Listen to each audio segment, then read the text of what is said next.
So, ayun, lakad na ulit si Ninang. Samahan niyo pa rin ako. Ayan, oh, nagmamaganda lang si Ninang dito.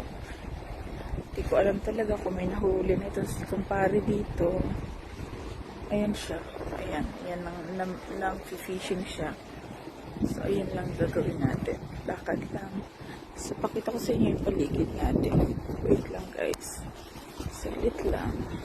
So, ayan nga siya. Ang ganda ng langit, diba? So, yan. Yun.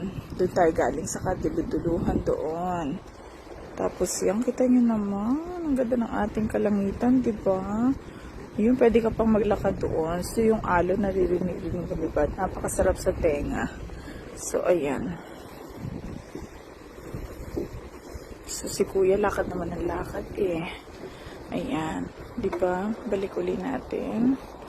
Nang marahan lang. Ayan. O, diba? Ang ganda ng kalangitan, guys.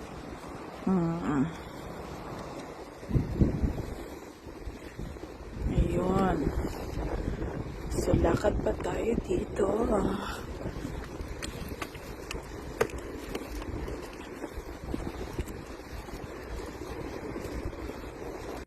So, ayun na nga. So, iikot kayo ni Ninang ng pagganon.